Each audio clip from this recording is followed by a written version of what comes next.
नमस्कार विद्यार्थ्यांनो, सहज शिक्षण यूट्यूब चॅनलवरती तुमचे पुन्हा एकदा स्वागत आहे। विद्यार्थ्यांनो, आज आपण इयत्ता 6वी विषय आहे गणित आणि त्यामधला 10वा धडा आहे समीकरणे। तर याच्या आधी जो आपण सराव संच 26 हा व्हिडिओ जो बघितला तर याच्यामध्ये समीकरण म्हणजे काय हे आपण बघितलेलं आहे। तर थोडक्यात सराव संच 27 सुरू करण्यापूर्वी त्याच्या आधीच्या ज्या कन्सेप्ट आहेत हे आपण समजून घेऊयात। तर आपण समीकरण म्हणजे काय बघितलं। समीकरण म्हणजे काय तर कोणत्या दोन संख्या आणि त्यांच्यामध्ये जी गणिती क्रिया होणार आहे या दोन संख्या याच्यामध्ये जर बरोबर चिन्ह दिलं तर त्याच्या डाव्या बाजूला आणि उजव्या बाजूला ज्या काही गणिती क्रिया होणार आहेत या त्यापासून जे उत्तर येणार आहे किंवा जी संख्या येणार आहे ही समान असली पाहिजे आणि अशा समानतेलाच समीकरण असं म्हटलं जातं। हे आपण बघितलं। त्यासाठी आपण हे एक्झाम्पल सुद्धा बघितलं। 5 × 3 = 10 + 5 म्हणजे डावी बाजू आणि उजवी बाजू या दोन्हीच्या ज्या या संख्या आहेत त्यांच्यामध्ये जी गणिती क्रिया केलेली आहे याच्यापासून जी संख्या येते ही संख्या समान आलेली आहे। बघा इथे 15 आहे, इथे 15 आहे म्हणजे ही समीकरण आपलं तयार झालेलं आहे। तर आपण समीकरण म्हणजे काय बघितलं आणि त्याच्यासाठीच एक छानसं उदाहरण सुद्धा बघितलं ते तराजूचं। तर याच्या तराजूच्या डाव्या बाजूला आणि उजव्या बाजूला ही संख्या समान जर असेल किंवा डाव्या बाजूला आणि उजव्या बाजूला जर वजन समान असेल तर आपण काय म्हणतो तराजू संतुलित आहे।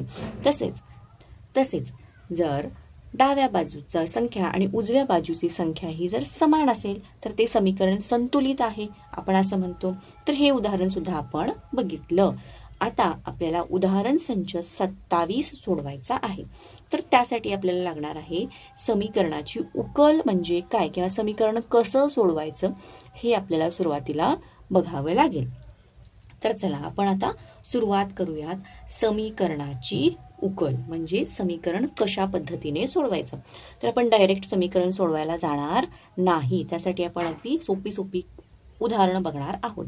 तर इथं हे मी उदाहरण घेतलेलं आहे। या उदाहरणामध्ये काय आहे बघा, इथे घर दाखवलं आहे, इथे आहे दुकान आणि इथे आहे शाळा।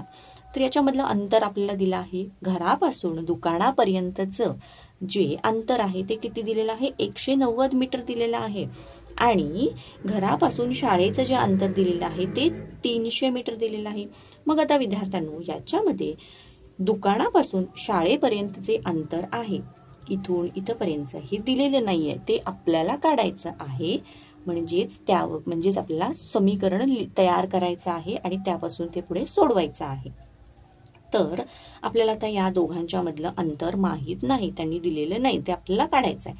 मग आपण ते काढणार कसं तर त्यासाठी आपण एक अक्षर वापरूयात। ते किती आहे हे समजण्यासाठी किंवा तिथली संख्या नेमकी किती आहे यासाठी आपण एक अक्षर वापरणार। तर ते अक्षर म्हणजेच जे आपण अक्षर वापरणार त्या अक्षरालाच त्या समीकरणाच्या मध्ये काय म्हटलं जातं चल असं म्हटलं जातं। तर समजा इथं मी x वापरलं तर आपण लिहिताना कसं लिहिणार हे समीकरण x + 190 = 300। हे सगळं अंतर 300 मीटर आहे म्हणजेच हे x चं अंतर किती आपल्याला माहित नाही। दुकानापासून घरापर्यंतचं अंतर तर 190 आहे आणि बरोबर 300। तर हे आपण काय लिहून घेतलं समीकरण लिहून घेतलं। याच्यामध्ये x हे काय आहे आपलं चल आहे। कोणतंही अक्षर तुम्ही वापरू शकता, x y a z कोणतेही अक्षर जे वापराल तर त्या अक्षराला आपण काय म्हणतो चल असं म्हणतो, बरोबर। तर आता तुम्हाला ही एक कन्सेप्ट कळाली की चल म्हणजे काय। तर आता बघा विद्यार्थ्यांनो या ठिकाणी आपल्याला समीकरण सोडवायचं आहे। तर इथे बघा इथे ही जी x ची किंमत आहे तर आपण प्रोबॅबिलिटीचा विचार केला तर याच्यामध्ये जर आपण समजा 70 घातलं, आता या ठिकाणी मी घालून बघते 70 + 190 केलं तर किती होणार 260 होणार, बरोबर। म्हणजेच 260 यामुळे आपलं समीकरण संतुलित झाले का नाही। तर हे किती होतं 70 + 190 260 आणि 300 होतं म्हणजे समान संख्या होत नाही, दोन्ही बाजूला समान संख्या येत नाहीत, त्यामुळे हे तर काय होणार नाही। पुढे आपण x ची जर किंमत समजा 150 घालून बघूयात 150 + 190 घातली तर याचं किती उत्तर येणार? 340 येणार. म्हणजे 300चा सुद्धा पुढे गेलेला आहे. तर हे संतुलित होणार का? नाही होणार, कारण इकडे 340 आणि बरोबर चिन्हाच्या पलीकडे 300, म्हणजे आपलं समीकरण संतुलित होत नाही. त्यामुळे हे सुद्धा आपलं समीकरण येणार नाही. तर आपल्याला x ची अशी किंमत शोधायची आहे की जेणेकरून इकडे ह्या ज्या उजव्या बाजूला आहे ही 300 ही हा संख्या ही जो आकडा आहे हा आकडा आणि हा आकडा हा सेम आला पाहिजे. मग हे जे गणित सोडवणं आहे यालाच किंवा हे जे समीकरण सोडवणं आहे यालाच समीकरणाची उकल असं म्हणतात. म्हणजेच नेमकं ह्या x ची किंमत काढायची जेणेकरून आपलं समीकरण संतुलित होईल, दोन्हीकडच्या संख्या या समान येतील, अशा पद्धतीने ह्या x ची किंमत काढायची आहे. बरोबर. तर आता बघा समीकरणाची उकल म्हणजेच काय? समीकरणाची उकल म्हणजे चलाच्या ज्या किमतीने समीकरण संतुलित राहते. आता आपण चल म्हणजे काय बघितलं तर इथे बघा, इथे हे आपलं समीकरण, ह्यामध्ये x हे आपण चल मानलेलं आहे. तर या x च्या अशा किमतीने समीकरण संतुलित राहते, त्या किमतीला समीकरणाची उकल म्हणतात. म्हणजे आपण 2 बघितलं एक्झाम, 70 घालून बघितलं समीकरण होतं का? संतुलित नाही होत. 150 घालून बघितलं समीकरण संतुलित होतं का? नाही होत. तर अशी किंमत आपल्याला शोधून काढायची आहे की ज्यामुळे ते समीकरण संतुलित होतं, म्हणजेच ते समीकरण सोडवलं जातं आणि त्यालाच समीकरणाची उकल असे म्हणतात. म्हणजेच समीकरण सोडवणे म्हणजे समीकरणाची चलाची किंमत काढणे, म्हणजेच त्याची उकल शोधणे होय. तर बघा विद्यार्थ्यांनो, इतकं सोपं आहे समीकरणाची उकल म्हणजेच काय. तर जे समीकरण आहे त्यातलं हे जो चल आहे, तर या चलाची आपल्याला काय करायची आहे? किंमत काढायची आहे. तर आता मगापासून आपण काय करून बघितलं की अंदाजे संख्या घालून बघितली. 70 घालून बघितलं तर किती येणार? 150 घालून बघितलं तर किती येणार? तर असं न करता आपण पर्टिक्युलर ते समीकरण कसं सोडवायचं हे बघायचं आहे. ठीक आहे. तर आता इथे आपलं हे समीकरण आहे x अधिक 190 बरोबर 300. तर इथे बघा मी खाली सोडते. आता या ठिकाणी आपल्याला हे सोडवायचं, तर आपण काय करणार? x अधिक 190 पुन्हा याच्यामध्ये वजा 190 बरोबर 300 वजा 190 करणार. म्हणजे ही जी संख्या आहे ही समजा इथे वजा असेल तर आपण अधिक करायचं, दोन्ही बाजूला अधिक करायचं. आता इथे अधिक आहे म्हणजे आपण काय करणार? दोन्ही बाजूला 190 वजा करणार. मग आता हे गेलं तर इथं काय राहणार? x बरोबर 300 वजा 190 किती येणार? 110 येणार. म्हणजे आपल्याला x ची किंमत निघाली 110. मग आता बघायचं आहे आपल्याला, आपण इथं सोडवून बघू. 110 अधिक 190 बरोबर 300. तर होतात का बघा या दोघांची बेरीज? 300 बरोबर 300. म्हणजे हे समीकरण आपलं काय झालं? संतुलित आहे.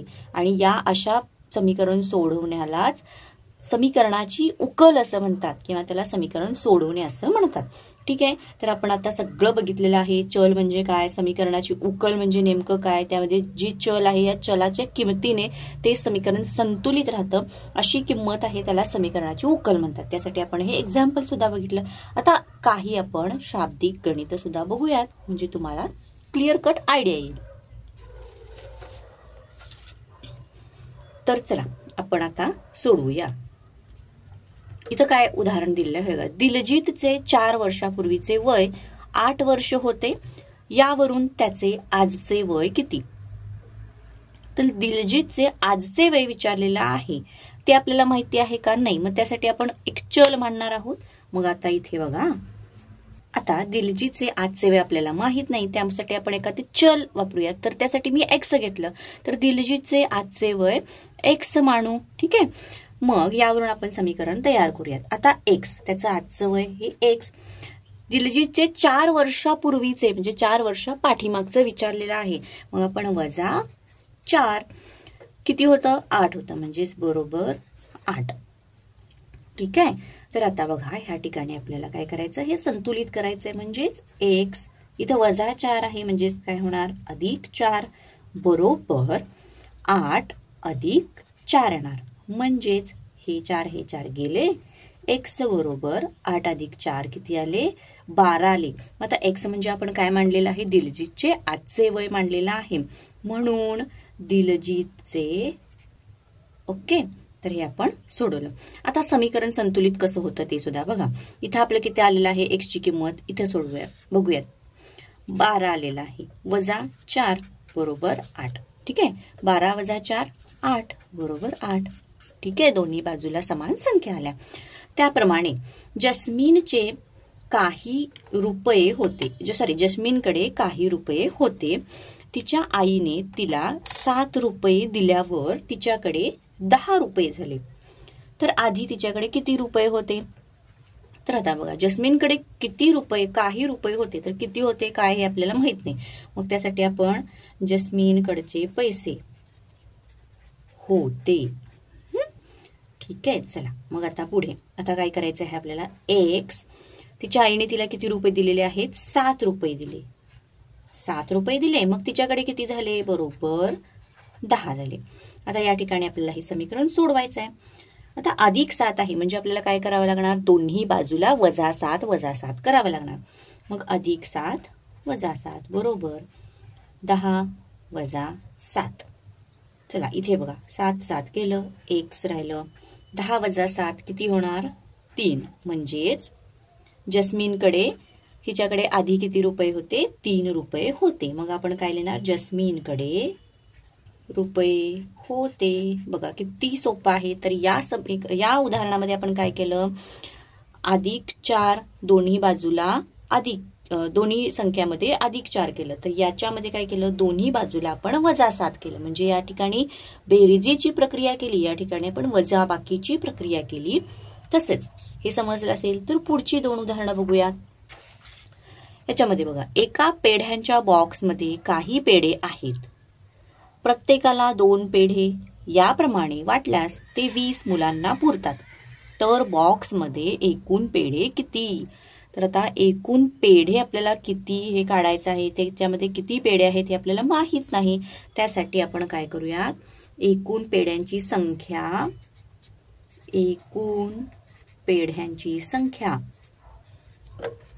इथे आपण p मानूयात. ओके आता बघा किती आहेत p छेद 2 येणार कारण प्रत्येकाला किती द्यायचे आहेत 2 पेढे द्यायचे आहेत. असे बरोबर 20 येणार.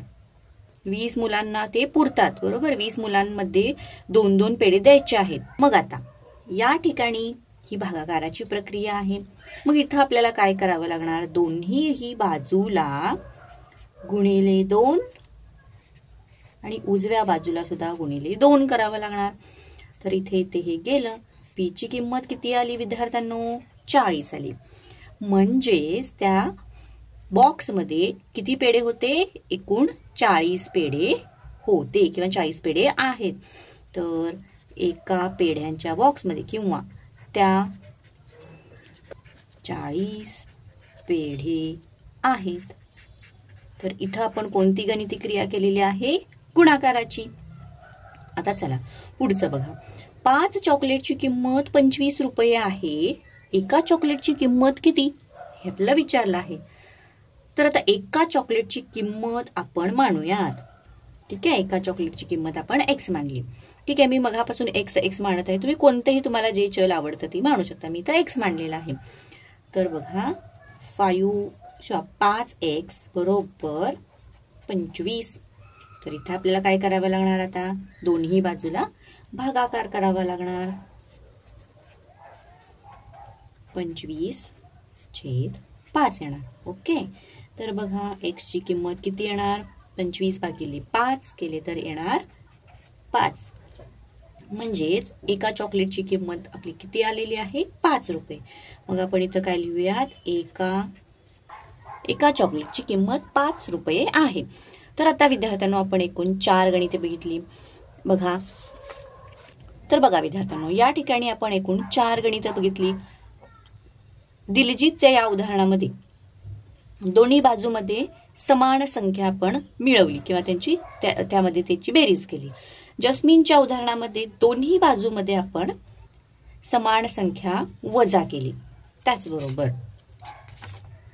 ह्या पेढ्याच्या उदाहरणामध्ये आपण दोन्ही बाजूला समान संख्येने गुणले आणि चॉकलेटच्या या उदाहरणामध्ये दोन्ही बाजूंना आपण समान संख्येने भागलेले आहे. याच्यावरून आपण काय समजतं तर समीकरणाच्या दोन्ही बाजूंवर प्रत्येक वेळेला समान क्रिया केली तर मिळणारे समीकरण संतुलित राहते. मग यामध्ये कोणतीही क्रिया असू शकते. दोन्ही बाजूमध्ये समान संख्या मिळवायची किंवा समान संख्या वजा करायची, दोन्ही बाजूला समान संख्येने गुणणे, भागणे किंवा दोन्ही बाजूची अदलाबदल करणे. तर ह्याच्यावरून आपल्याला समीकरणाची उकल म्हणजे काय हे समजलेलं आहे. तर चला, हे सगळं तुम्हाला समजलं असेल तर आपण आता सोडवणार आहोत सराव संच 27. चला विद्यार्थ्यांनो, यामध्ये प्रश्न पहिला, खालील माहिती अक्षर वापरून लिहा. आता अक्षर म्हणजेच आपण त्याला काय म्हणलेलं आहे, चल म्हटलेलं आहे. चला इथे बघा, एक संख्या व 3 यांची बेरीज. आता एक संख्या म्हणजे आपण मानूयात इथे x अधिक 3. दुसरं, एका संख्येमधून 11 वजा केले तर येणारी वजाबाकी. तर आता एक संख्या म्हणजे आपण ती मानूयात p वजा 11. तिसरं काय आहे बघा, 15 आणि एक संख्या यांचा गुणाकार. तर 15 आणि एक संख्या आपण कोणती या ठिकाणी घेऊयात, k. एका संख्येची चौपट 24 आहे. एका संख्येची चौपट 24 आहे म्हणजे एक संख्या, आता समजा आपण ती x घेऊयात, गुणिले 4 आणि त्यांची चौपट किती आहे, 24 आहे. तर अशा पद्धतीने प्रश्न पहिला सोडवला. आता प्रश्न दुसरा बघा, खालील समीकरणाची उकल काढण्यासाठी समीकरणाच्या दोन्ही बाजूंना कोणती क्रिया करावी लागते ते पहा. म्हणजे आपण मगाशी ज्याप्रमाणे उदाहरण सोडवताना बघितलं त्याप्रमाणे करायचंय. ठीक आहे, चला मग आता इथं बघा, पहिलं x अधिक 9 बरोबर 11 दिलेलं आहे. मग इथं अधिक 9 आहे म्हणजे दोन्ही बाजूला आपल्याला काय करावं लागणार, वजा 9 करावं लागणार. x अधिक 9 वजा 9 बरोबर 11 वजा 9. म्हणजेच हे 9 9 गेले, x बरोबर 2 आले. तसंच याच्यामध्ये बघा, इथं आहे वजा 4 म्हणजे आपल्याला काय करावं लागणार, दोन्ही बाजूला समान म्हणजे ही जी 4 संख्या आहे दोन्ही बाजूला त्याच्यामध्ये मिळवावी लागणार. x वजा 4 अधिक 4 बरोबर 9 अधिक 4. 4 4 गेले, x बरोबर आले 13. इथे बघा 8x बरोबर 24 दिलेला आहे. तर आपल्याला इथं काय करावे लागणार, 8 भागिले 8 x बरोबर 24 भागिले 8 करावं लागणार. तर हे 8 गेले, हे 8 गेले, x बरोबर 3 आले. चौथं गणित काय आहे, x छेद 6 बरोबर 3 दिलेलं आहे. म्हणजे आपल्याला गुणाकार या ठिकाणी दोन्ही बाजूला 6 गुणिले करायचे आहेत. x छेद 6 गुणिले 6 बरोबर 3 गुणिले 6. मग हे गेले, x बरोबर 6 त्रिक 18. तर अशा पद्धतीने आपल्याला हे कोणती नेमकी क्रिया दोन्ही बाजूला करावी लागेल हे विचारलेलं आहे. तर ही 4 गणित आपली यातली झाली. आता पुढचा प्रश्न दिलेला आहे तिसरा, खाली काही समीकरणे आणि चलाच्या किमती दिल्या आहेत.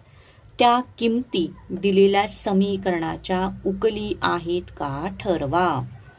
म्हणजे ती जी चलाची किंमत त्यांनी दिलेली आहे ही किंमत जर याच्यामध्ये आपण घातली तर हे समीकरण संतुलित होतं का, किंवा ते समीकरण व्यवस्थित सोडवलं जातं का, बरोबर दोन्ही संख्या दोन्ही बाजूला समान येतात का, हे आपल्याला बघायचं आहे. म्हणजेच नेमकं समीकरणाच्या उकली आहेत का हे आपल्याला ठरवायचं आहे. तर इथं पहिलं, इथं काय दिलेलं आहे समीकरण, ही आहे चलाची किंमत आणि आहे का नाही हे आपल्याला ठरवायचं आहे. तर पहिलं त्यांनी सोडवून दिलंय y वजा 3 बरोबर 11 आणि y ची किंमत 3 आहे आणि नाही दिलेलं आहे. तर नाही कशावरून हे आपण बघूयात. तर थोडक्यात बघा, पहिलं इथं मी लिहिते. आता y ची किंमत त्यांनी 3 दिली, तर इथं मी 3 वजा 3 आणि बरोबर 11 घातलं तर इथं किती होणार? हे 0 वजा 11 होणार. दोन्ही बाजूला समान संख्या आहे का? डाव्या बाजूला उजव्या बाजूला समान संख्या नाही. त्यामुळे ही जी चलाची किंमत दिलेली आहे त्यावरून समीकरणाची ती उकल होत नाही. तर हे झालं बरोबरच आहे. आता दुसरं त्याप्रमाणे आपण सोडवूयात. ठीक आहे, दुसरं इथं बघा, इथं किती आहे? 17 बरोबर n अधिक 7 दिलेलं आहे. तर n किती दिलेलं आहे? 10 दिलेलं आहे. म्हणजे 17 बरोबर 10 अधिक 7, मग 17 बरोबर 17 आलेला आहे. दोन्ही बाजूला समान संख्या आलेला आहे. उजव्या बाजू बरोबर डावी बाजू आलेली आहे. म्हणजे ही जी चलाची किंमत n बरोबर 10 दिलेली आहे ही त्या समीकरणामध्ये घातल्यानंतर ते समीकरण संतुलित झालेलं आहे. त्यामुळे ही समीकरणाची उकल आहे. मग आपण इथं काय लिहिणार? आहे. ठीक आहे, चला आता पुढचं तिसरं आपण बघूयात. ते मी इथं सोडवते. 30 बरोबर 5 आणि x ची किंमत किती दिलेली आहे? 6 दिलेली आहे. म्हणजे 6 पंचे 30. मग बघा 30 बरोबर 30 आलं. दोन्ही बाजूला समान संख्या झालेली आहे. डावी बाजू उजवी बाजू दोन्ही संतुलित झालेला आहे. म्हणजेच ह्या जी चलाची किंमत 6 दिलेली आहे याच्यावरून हे समीकरणाची उकल आहे. मग आपण इथं काय लिहिणार? आहे.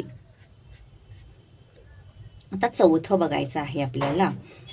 m ची किंमत किती दिलेली आहे?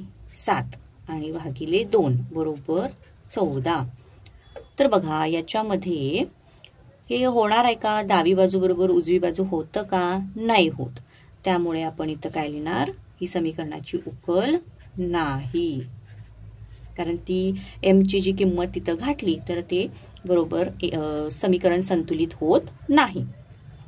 ठीक आहे, तर तिसरा प्रश्न आपला सोडवून झाला. आता चौथा प्रश्न, खालील समीकरणे सोडवा. आता या ठिकाणी हे समीकरण आपल्याला दिलेलं आहे. आपण हे समीकरण सोडवूयात. समीकरण सोडवायचं म्हणजेच काय? त्या समीकरणाच्या डावी बाजू बरोबर उजवी बाजू समान संख्या येतात का हे आपल्याला बघायचं आहे.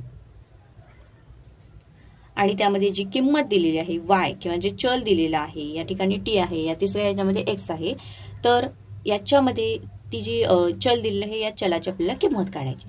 तर चला आपण आता हे सोडवूयात.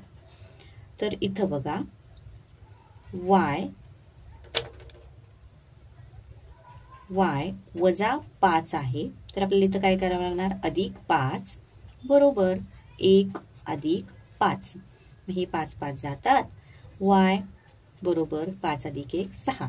तर आपल्याला या चलाची किंमत, चल म्हणजे आपल्या इथं आहे y, तर चलची किंमत किती आलेली आहे? 6 आलेली आहे. बरोबर. मग आता बघा समीकरण संतुलित असणार आहे. इथे 6 वजा 5 बरोबर 1. तर इथे किती होणार? 1 बरोबर 1 येणार. झालं. हे आहे संतुलित समीकरण. त्याचप्रमाणे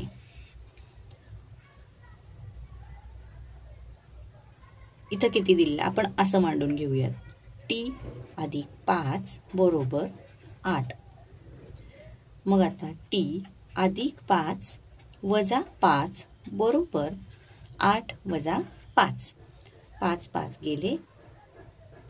t बरोबर 3 आलं. बघा 3 इथं t च्या जागी घातलं तर 3 अधिक 5 बरोबर 8 आलं. आता त्यानंतर तिसरं, 4x बरोबर 52 आहे. तर इथे आपल्याला काय करावं लागणार? 4 भागिले 4 आणि x 52 भागिले 4 करावं लागणार. 4 4 तर गेलं. x आता 52 भागिले 4 केलं तर किती येणार? उत्तर 13 येणार. ही झाली चलाची किंमत. ठीक आहे विद्यार्थ्यांनो, पहिलं दुसरं आणि तिसरं हे अशा पद्धतीने आपण सोडवलेलं आहे. चौथं काय आहे बघा.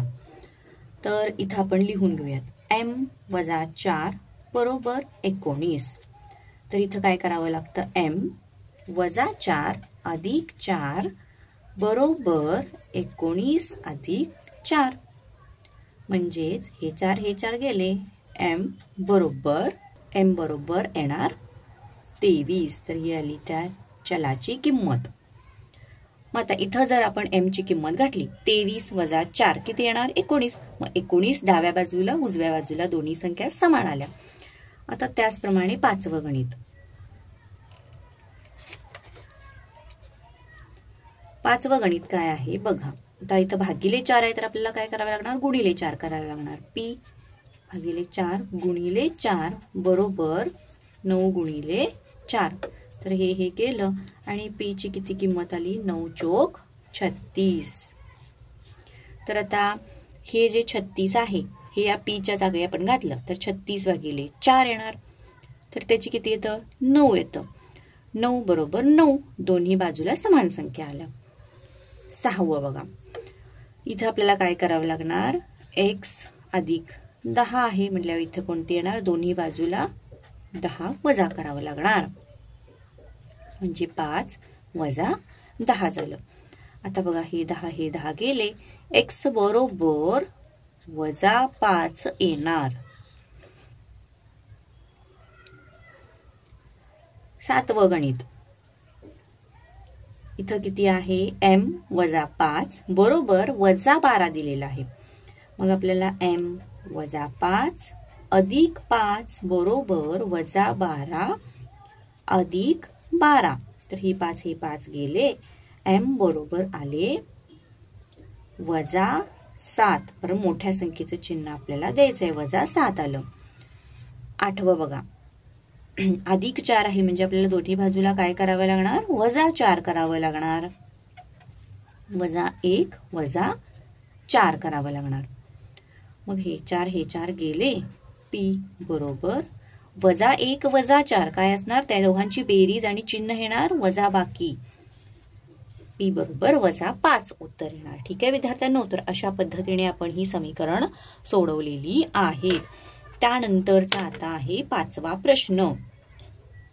खालील उदाहरण समीकरण तयार करा. म्हणजे ही उदाहरणं वाचून समीकरण तयार करा आणि त्याची उकल शोधा, म्हणजेच ते समीकरण सोडवा. चला तर आता हे सोडवूयात आपण. पहिलं बघा, हरबाकडे काही मेंढ्या होत्या. बाजारात त्यातील 34 मेंढ्या विकल्यानंतर 176 मेंढ्या शिल्लक राहिल्या. तर हरबाकडे एकूण किती मेंढ्या होत्या.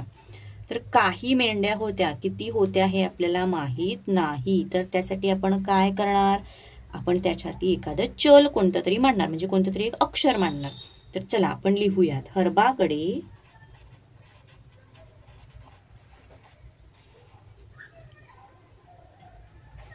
X मेंढ्या होत्या.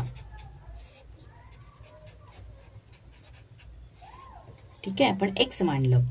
मग आता X मेंढ्या होत्या, त्यातील बघा X वजा त्याने किती विकल्या बाजारामध्ये, 34 विकल्या.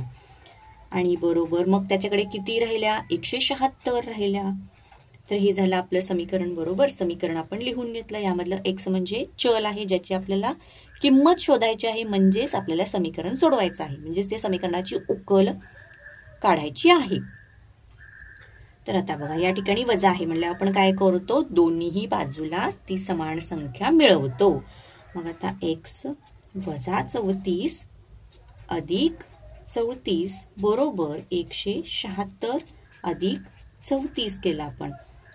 मग हे 34 केले, x बरोबर या दोघांची बेरीज केली तर किती येते विद्यार्थ्यांनो बघा, 6 आणि 4 10, 2 इकडे राहिले, 7 आणि 3 10 आणि 1 11 आपला हातचा आणि तो इकडचा इकडे आला तर 210. म्हणजेच x ची किंमत किती आली आपल्याला, 210 आली. म्हणजे हरबाकडे सुरुवातीला किती मेंढ्या होत्या, 210. आता ते आपण काढून बघूया. बघा इकडच्या साईडला x ची किंमत बघा 210 घातली, वजा 34 बरोबर 176 केलं. तर 210 वजा 34 केलं तर किती होणार, 176 बरोबर 176. ठीक आहे, ही झालं आपलं संतुलित समीकरण. मग आपण इथं काय लिहिणार, हरबाकडे काय समजलं कसं सोडवायचं, किती मेंढ्या होत्या म्हणजे त्याच्याकडे एकूण किती होत्या, त्यासाठी आपण हे x मांडलं. त्यातील त्याने 34 विकल्या म्हणजे वजा 34 केलं आणि किती शिल्लक राहिल्या, 176 म्हणजे बरोबर 176 केलं. तर आता इथून पुढे आपल्याला सोडवायचं माहितच आहे. दोन्ही बाजूला एकतर जी संख्या आहे ती मिळवायची असते किंवा वजा करायची किंवा गुणाकार किंवा भागाकार, ह्या चारच प्रक्रिया कराव्या लागतात. ठीक आहे, तर त्यानुसार आपण इथं वजा 34 आहे म्हणल्यावर दोन्ही बाजूला 34 ही संख्या मिळवली, x ची किंमत काढली, बघितलं समीकरण संतुलित होतं का आणि आपलं उत्तर रेडी. पुढचं बघा, दुसरा आहे, साक्षीने घरी गुळंबा तयार केला व काही बाटल्यांमध्ये भरला. त्या बाटल्यांपैकी 7 बाटल्या गुळंबा मैत्रिणींना वाटल्यावर घरी 12 बाटल्या राहिल्या. तर एकूण किती बाटल्या गुळंबा तयार केला? एका बाटलीत वजन 250 ग्रॅम असेल तर तिने एकूण किती वजनाचा गुळंबा तयार केला? तर विद्यार्थ्यांनो, गणित फार मोठं आहे म्हणून घाबरून जायचं नाही. हे गणित सुद्धा खूप सोपं आहे, फक्त थोडंसं त्यांनी लेंदी असं करून दिलेलं आहे. तर गडबडायचं नाही, जास्त टेन्शन घ्यायचं नाही, निवांत आपण गणित हे सोडवायचं. कसं सोडवायचं चला बघूया. तर तिने घरी गुळंबा तयार केलेला आहे आणि तो काही बाटल्यांमध्ये घातलेला आहे. तर किती बाटल्यांमध्ये हे आपल्याला माहित नाही. त्यासाठी आपण काय म्हणूयात, काहीतरी आपण एक मांडूयात. ओके, तर किती बाटल्या आहेत हे आपल्याला माहित नाही, त्यामुळे आपण इथं एक्स मांडलं. राईट. तर आता बघा, त्या बाटल्या ज्या होत्या त्या बाटल्यांमधल्या तिनं 7 बाटल्या मैत्रिणींना वाटल्या, म्हणजे मैत्रिणींना देऊन टाकल्या. मग आता ह्या एक्स ज्या बाटल्या आहेत किती त्या माहित नाहीत आपल्याला, ते काढायचं. यातल्या वजा 7 म्हणजे 7 तिनं वाटल्या. त्यानंतर किती राहिल्या तिच्या घरामध्ये? 12 बाटल्या राहिल्या. म्हणजे हे आपलं समीकरण झालं. किती बाटल्या आहेत हे माहित नाही, त्यासाठी आपण एक्स घेतलं. त्यातल्या तिनं काय केल्या, एक्स मधल्या 7 बाटल्या मैत्रिणींना वाटल्या, तर घरात तिच्या 12च राहिल्या. बरोबर.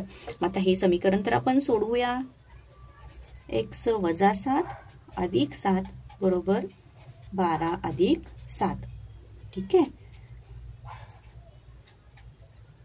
किती येणार? 12 अधिक 7 येणार 19. आता या ठिकाणी आपल्याला समजलं की तिने एकूण किती बाटल्या गुळंबा केला होता? 19 बाटल्या गुळंबा तिने तयार केला होता. तर इथपर्यंत आपण गणित सोडवलं. किती बाटल्या गुळंबा तयार केला? 19 बाटल्या गुळंबा तयार केला. आता बघा, एका बाटलीचे वजन 250 ग्रॅम असेल तर तिने एकूण किती वजनाचा? तर या ठिकाणी आपल्याला काय करावं लागणार? चला मी तर दुसरा पेन वापरते.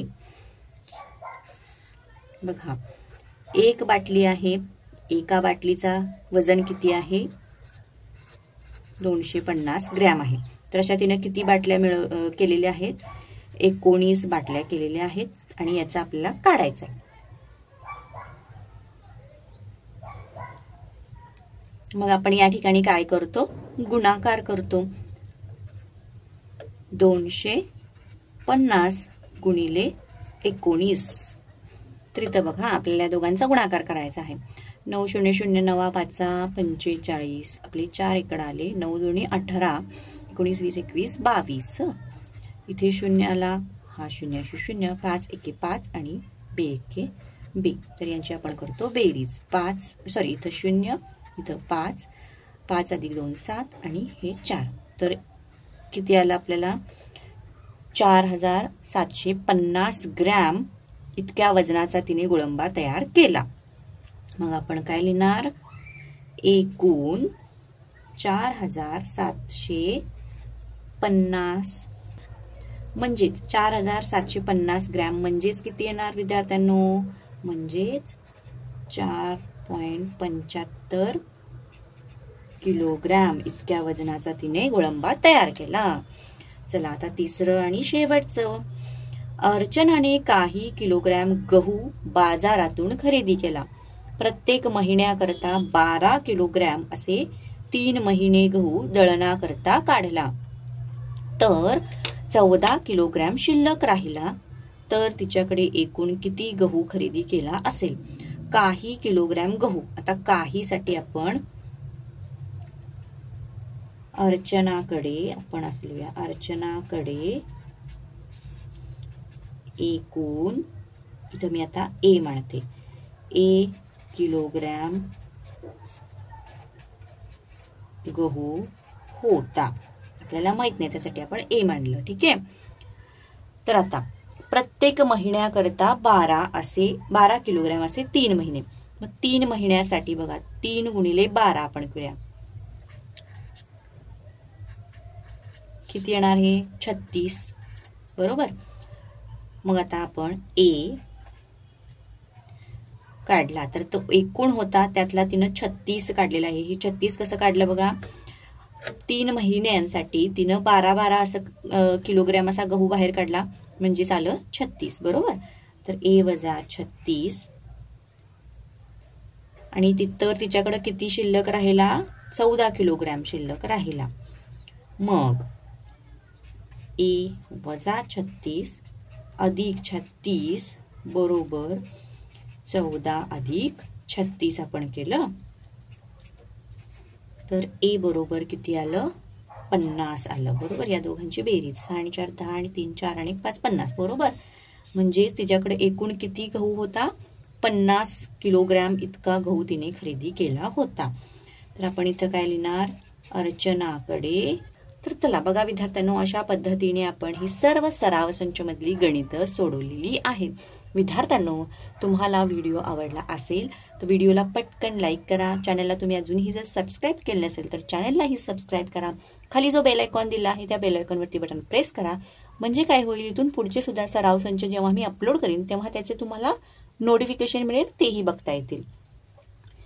विद्यार्थ्यांनो, व्हिडिओ कसा वाटला हेही नक्कीच कळवा. थँक्यू.